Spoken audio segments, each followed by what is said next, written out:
3 days before this incident, you know. Like a prophecy, I bet to say, buying people followers. And yes, I had it here. 1990 mamo evidence a chre say bo cancer nampa.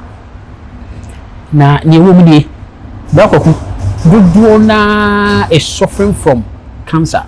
Teach you. Wom say na Osanju ewo cancer or the betu dwa.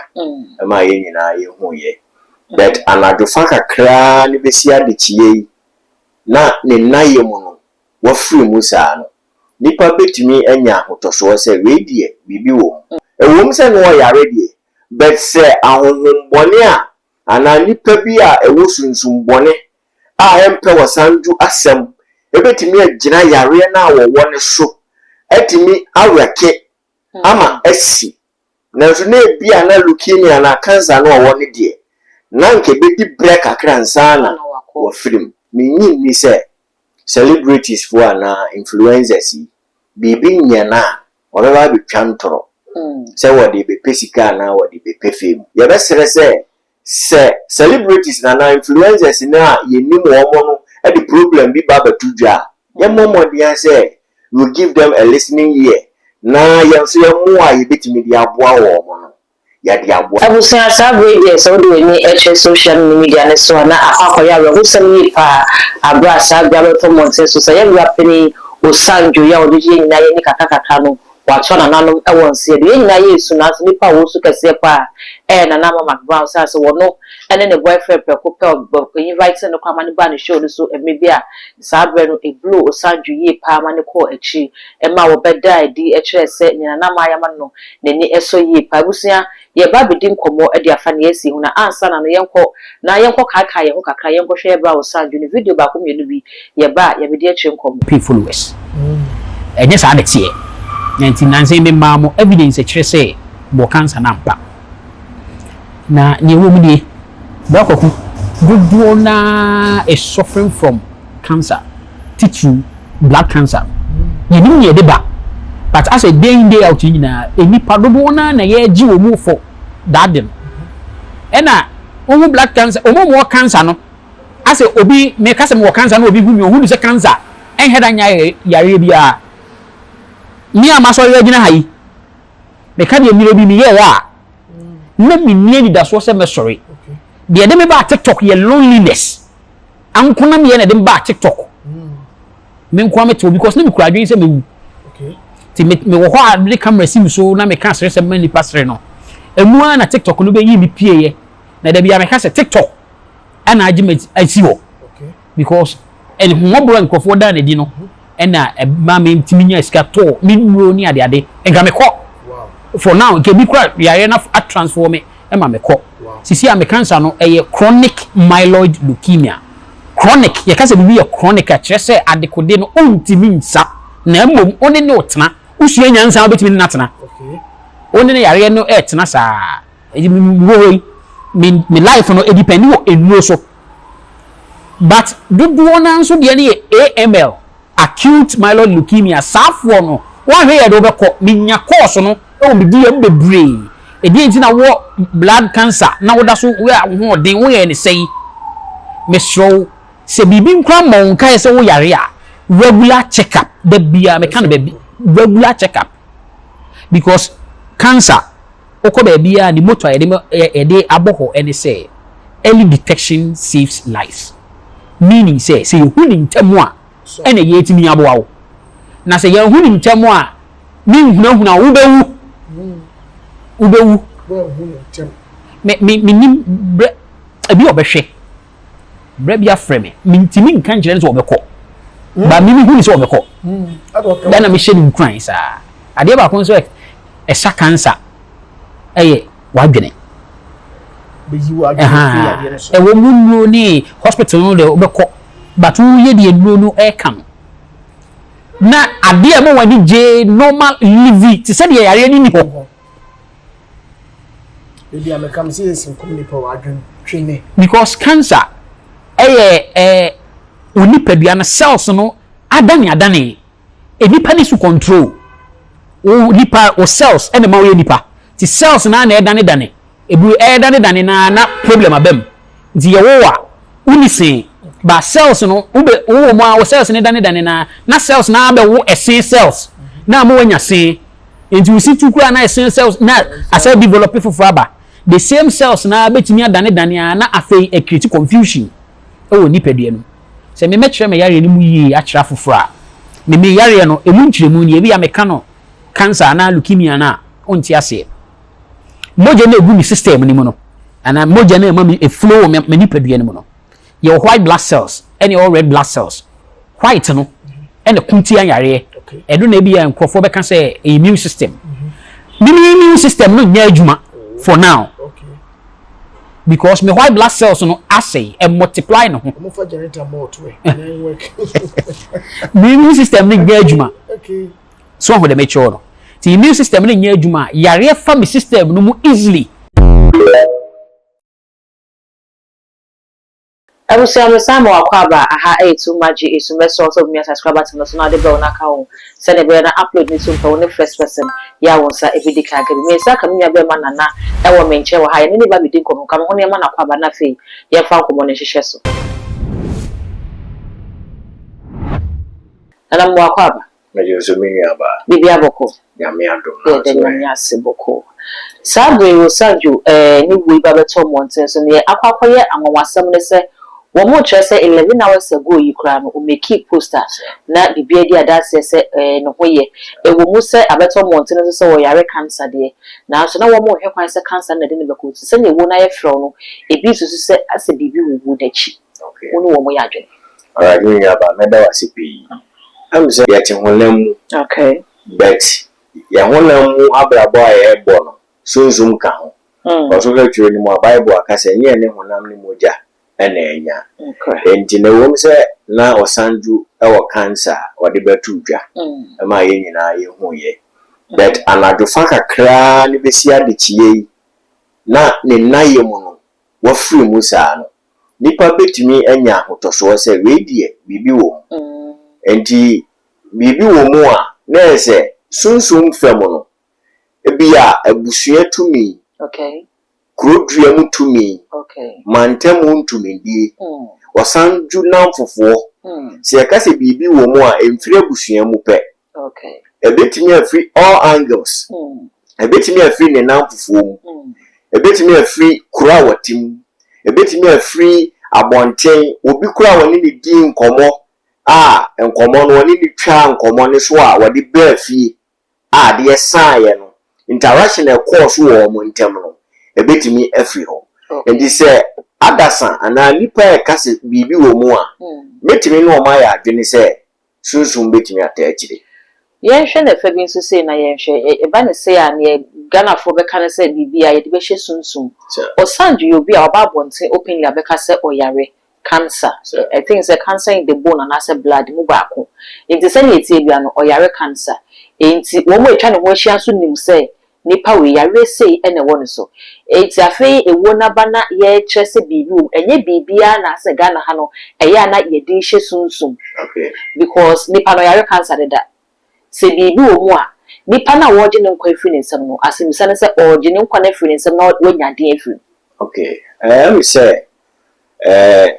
Satan and ourselves wo gina honam ade so ena kutia adasa okay enti se obi yare a se devil na panipa no akuna wode be fa yare so no nti na ya ta kan se mbi se ofiefo epe wakuna kotomoto a na o ma serifiri se aduma na yetia wo be hwe ho enti logically no Satan and our devil no delivered nipa ewo weaknesses bi e die so yare bi e da wo so na osefo na hu se yade we ye faso a ye betimi de yi na free atiasefo asase so okay enti no ewom se no yare de but se ahohombone a ana nipa bi a ewo sunsun bone a empe Osanju asem ebetimi agina yare na wo ne so etimi awreke ama esi na so na bia na leukemia na cancer na wo ne de na nke bedi break akransa na wo film sanity yenhwe this side so na yenhwe okay Osanju the lifetime na yebehu na na social media no so abra yes sister na Mcbrown or so or crash on hair ma or turn sa friend man ba wonia showtime ne so ni ade ene ambassadorial dollar wonia ye on Samsung ene ade the one na afi ono akasa ba bonte be ka se sene yekunu no enye sa na etie no kwase me wo mu ne se oyare cancer ya o jimre na wo Ghana for bibi dodo na ka say we trend bi na wo pe views bi na all paint I say yan hweda amma no attention e wo sa kwan ne so yan hwe social media sani asem beto wa ya Jennifer enye wono nkwa hwe dragon so one lady ono so aba media no so several occasions abetres wono so yare ne spine wo brebri a obeba no comment section ase a dodo na so we ya zaye format wo di pesca wo di petrol ne ade sani ya na wo mo aye hu influencers ne celebrities no omo beka wo mo nsem ene sani ya na ye gye nsem ne sifa no ya na ye treat wo mo yi ye treat wo mo yi because the hanon on eno de hanon enu mu atenka na ema nipa ne kasa okay minyi ni se celebrities for na influencers bibi nyana obeba bi twantoro se wodi be pesika na wodi be pefem ena so obi anim no so twa de koro no ntoro a eyire bidru brebi no ensam o kan be expose no enti se wanyare no so wayare a wachina bi no ebe expose no timi gibi se awasi ye bia adwene mu ne yakomam emfa ma ye celebrities no ana influencers ne se omo ka bibia ye be hu se ensem na omo ka no eye no kure enti yenso ye de yakoma ne adwene be ma wo mo na emua bia adasa wo no yenso ye de be so o masene because ye Osanju a wode be tu dwa ampa se ne ho mfa no o yare cancer enti no oba Ghana hanso a yewo asofo mpanyimfo ha yewo bibidrufo ha yewo wona enim fomo a omunnim ndu a ebetimi aboa bere bia ye mfa ne serious sending obi kura en recommend emma Osanju se onim herbal hospital bi wo ha onim clinic bi wo ha omusa anase mpo omo nsampo omo betimi amanage cancer na ma no yebeka so wo boa enti eno de yebesere se celebrities na influencers na yenim wo no e the problem bi baba tudwa ye momodian say you give them a listening ear na yenso ye mo a yebetimi dia aboa wo no ya dia aboa fi se eba ya so na beda fi se Osanju free mu abeya ro dia ama Ghana fo nyina oh okay I say Ghana no sha ye much attention to ye celebrating so what sama na wo mo ka oka bibi se asofo ni ade okay o menje efiri mu bibi a bi se nya di fo mo be hwe honkom ni misa se we media minti bi manti bi se bi asofo bi abeka se yepo Osanju o ye influencer dodo na ni nimu no ana we no sika ni ni hu so mo be hwe honkom anka wo mu nya sika se mo ba nkom hye mu a ana ne kano aye kana because kame akwa se Ghana asofo binu yaye okay omo de nkom hye na kire one way ti mo de nkom hye a kire one way no devil no so ye smart ono so be fa other side amani nhwe ho no because obi a pese or prophesy about politician obi a pese or prophesy about president obi a pese or prophesy about obi a wajidin mo okay nti wona afi na omo fefe no ye mfa ye ni anhwe ho akukọ ba tan a wajije ne maabro ewom se nkoda ne ben ne de nanso no se wa amanani a nkoda ne nyina ho na ne beti na akroma de ba akukọ okay ndi na sofo no we de ye nyina ye so ne haye se Osanju nso Ghana ni ye hu ye na 3 days before this incident no nanka prophecy abeto se ban bibi so sofo weja e bia beto Osanju bebia wo bia yese o se prophet atajebia o de nkom je ebetu dwade ma fanti comedy we do say video no manage prophet atajebi ho pa o ga je say wu nya sa branch en beba ne nchen on kwaya kwanche se ni se enti ne ehwe sa asofo na aka ne nso no o mbetimi di Osanju so nkom hye aba eno basa na ebema akra man se na me yehu se nkomhye na ya na nyi wuwo keke na emum se ye ka emuaye bi ana solution bi ka ho enti yede Osanju de betu dwampo no so fo ase mesi kan o ka se Osanju nye wei ampa wo ye no ahemachi no wo yare die emu ye tene na so no nyame agye no na apegya Kristo asafo na so wo hu ni sa dia so fo no eya no kwasem se asisi ne nkie hia wo so wo mo so betimi de nkomhye abatudwa betem se Osanju die wo mo internet abrede wo mo ehunti esre wo mo manya afi na sofobia ko so camera de esi ne so akọ kasa ne mehu sese ni se na wakase edit akekensi ni anya o kato ho de da we no aba beto dwa sa sofo no bi entimi aba be hyenko menua be ma fe yemfa ye ni kire ye health sector okay ye hwe ni edi Osanju koya ye cancer ni body ekwanya ye fa so ye ma sa nyarewa no attention no enough. Maybe to say cancer, maybe to say typhoid, maybe to say breast cancer. Near there, breast cancer month of October ni isi ho. Any aye hu de da October chuma eno ano no. Cancer umwa so we cancer week bi ye hu popo kakra bi pe eno ano no. Ye ma no maximum attention se ni ehia no my Ghana wan. Me gidi say eye nanso enye enough. Okay. Ena cancer no egu ahodu bebree. Megidi say breast cancer de eho enkomodie no je say de omobo omhomoden pa ema awareness no ekosro but there are other cancers eho no so no ewo form enkomodie no ewo form di ye besere say health sectors no omomodin no omo educate young Ghanaians no emiyehu say yade baako mienu miensa enan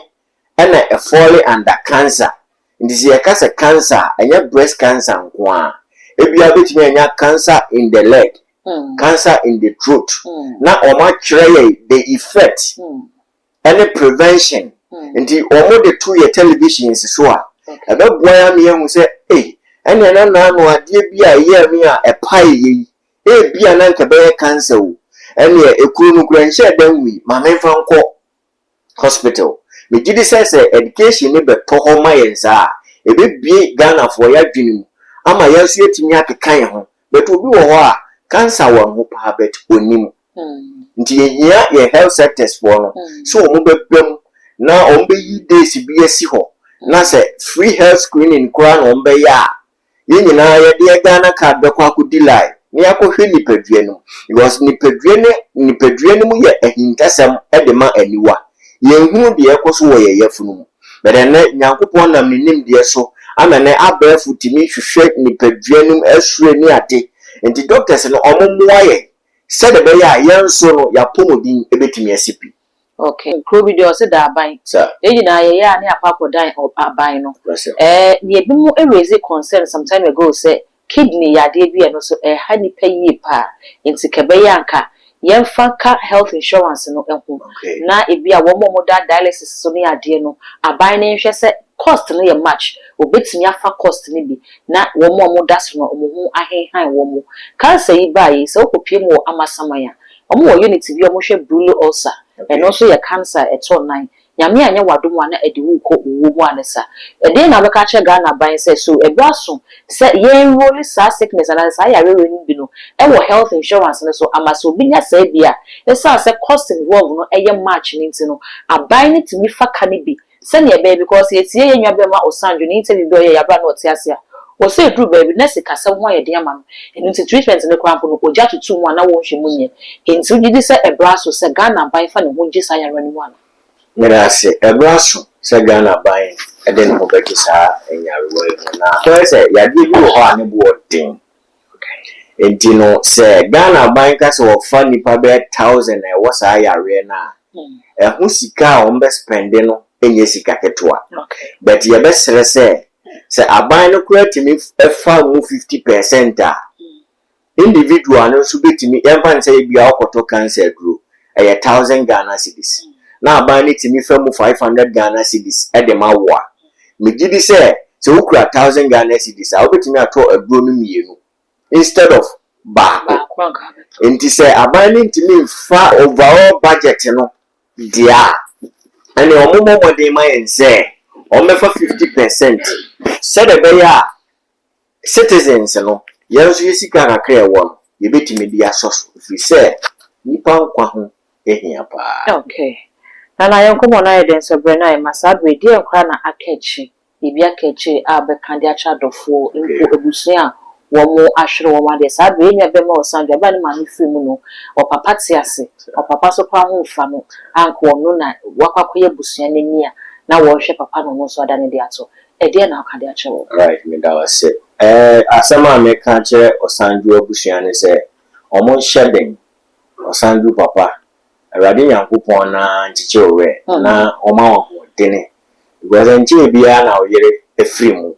na afi nso de obabema wakoma da no so agya wo hoko nti papa Awurade enhye wo den mame na oma wo de Osanju nuano Awurade nka mo ho won chichire mo we Osanju na mfufo ne fan base yenyina no Awurade wonye ewe chichefo na won kan ho na me da se pa abusua aha ne brema akwan eme de yankomo twetwe ni nyina esi ya Christopher ni be kan se Bible sa de nyina mu no ye fa na ase emma no tiwe ye gira so na yakase nyame nanim ono ana de ma ono aso na agye message so bija wo comment e wo comment section ho arochiche se bi apesa wo kan kwahye se bi ya apesa wo kade tre busua nya dofo nyina ja wo be pem ye beje brani akenkan ni nyina e de amount e ye too much gh we ni sa no me subscribe button so ya kai sa wo de be ono be ka ho sa no upload ni to mu pe wo se phone number won kai note ni ho se ni ensem no ni nyina esiti all the social media platforms so ko wa e ye too much gh wo subscribe no wa like no wa share na wo bi so enye bi ahwe dark gold and I'm just so you be share